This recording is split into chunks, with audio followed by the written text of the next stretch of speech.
നമ്മുടെ ദൈനംദിന ജീവിതത്തിലെ ഒഴിച്ചുകൂടാൻ പറ്റാത്ത ഒട്ടനവധി കാര്യങ്ങളുണ്ട്. അതിൽ തന്നെ ഏറ്റവും പ്രധാനപ്പെട്ട ഒന്നാണ് നമ്മുടെ എല്ലാവരുടെയും കയ്യിലുള്ള മൊബൈൽ. നമ്മളിൽ ചിലരെങ്കിലും മൊബൈൽ യൂസ് ചെയ്യുന്നത് അതിൻ്റെ ക്യാമറയ്ക്ക് വേണ്ടിയായിരിക്കുമല്ലേ?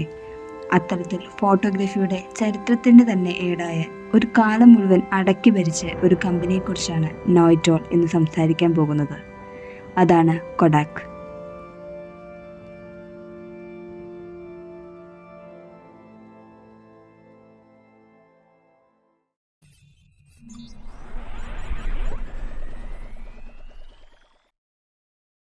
U press the button, we do the rest എന്ന ലളിതവാക്യത്തിലൂടെയാണ് അമേരിക്കൻ യുവാവായ ജോർജ് ഈസ്റ്റ്മാൻ കൊഡാക്ക് ആരംഭിക്കുന്നത്. ക്യാമറയുടെ വലിപ്പം, ബുദ്ധിമുട്ടുള്ള പ്രോസസ്സിംഗ്, ഇതെല്ലാം കൊണ്ട് തന്നെ വളരെ ചുരുക്കം ആളുകളിലേക്ക് മാത്രം ഒതുങ്ങിക്കൂടിയ ഒന്നായിരുന്നു അന്നത്തെ കാലത്തെ ഫോട്ടോഗ്രഫി.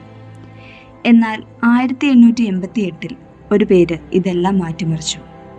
അന്നേ വർഷം തന്നെ കൊഡാക്ക് ക്യാമറ പുറത്തിറക്കിയതിനോടൊപ്പം തന്നെ 100 ഫോട്ടോസ് വരെ എടുക്കാവുന്ന ഒരു റോൾ ഫിലിം കൂടി നൽകി.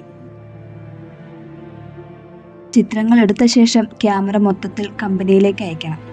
അവരത് പ്രോസസ്സ് ചെയ്ത് പ്രിന്റ് ചെയ്ത് ക്യാമറ തിരികെ നൽകും. ഇത് ഒരുപാട് ആളുകൾക്ക് ഫോട്ടോഗ്രഫി എന്ന മായാലോകത്തേക്ക് കടക്കാൻ കാരണമായി. 1990 കൊഡാക്ക് മറ്റൊരു ക്യാമറ കൂടി ലോകത്തിനു മുന്നിൽ പരിചയപ്പെടുത്തി. ബ്രൗണി എന്നായിരുന്നു ആ ക്യാമറയുടെ പേര്.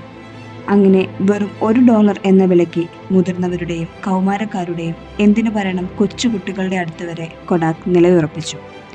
ഫോട്ടോഗ്രഫി എന്നാൽ കൊഡാക്ക് എന്ന വിപ്ലവകരമായ മാറ്റത്തിലേക്ക് കമ്പനി വളർന്നു.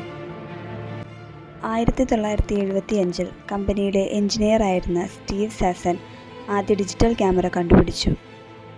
അതൊരു റെവല്യൂഷനായിരുന്നു.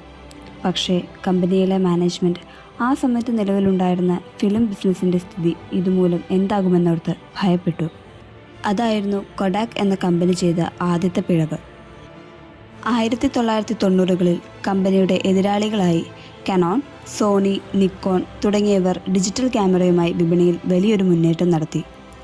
ഇത് കൊഡാക്കിൻ്റെ റവന്യൂ സോഴ്സിനെ പെട്ടെന്ന് ബാധിച്ചു. എന്നിരുന്നാലും കൊഡാക്ക് അവരുടെ ഫിലിം റോളിൽ തന്നെ ഉറച്ചു നിന്നു. ഫിലിം വിൽ നെവർ ഡൈ എന്നവർ ഉറച്ചു വിശ്വസിച്ചു. പക്ഷേ കസ്റ്റമേഴ്സ് ഫിലിം റോളിൽ നിന്ന് പതിയെ ഡിജിറ്റൽ ക്യാമറയിലേക്ക് മാറുവാൻ തുടങ്ങി. അവിടെയാണ് രണ്ടാമത്തെ പിഴവ്. 2000കളിൽ കൊഡാക്ക് അവരുടെ ഡിജിറ്റൽ ക്യാമറ മാർക്കറ്റുകളിലേക്ക് വളരെ വൈകി ഇറക്കി. എന്നാൽ ആ ക്യാമറകൾ സ്ലോയും ഔട്ട്ഡേറ്റഡും പ്രീമിയം വാല്യൂ ഇല്ലാത്തവയുമായിരുന്നു. അവരെ വിശ്വസിച്ചിരുന്ന അവരുടെ കസ്റ്റമേഴ്സിനെ അവർക്ക് തൃപ്തിപ്പെടുത്താനായില്ല. 2007 ഐഫോൺ രംഗത്തിറങ്ങി. ആളുകൾ ക്യാമറ തങ്ങളുടെ പോക്കറ്റിൽ തന്നെ കൊണ്ടു നടക്കുവാൻ തുടങ്ങി.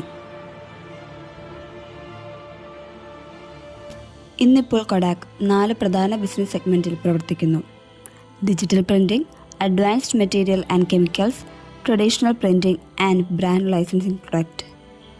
കൊഡാക്കിൻ്റെ കഥ നമ്മളോട് പറയുന്നത് ഇതാണ്: ടെക്നോളജി ചേഞ്ച് നിരാകരിച്ചാൽ ലോകത്തിലെ ഏറ്റവും വലിയ കമ്പനികളും ഒരു ദിവസം വീഴും.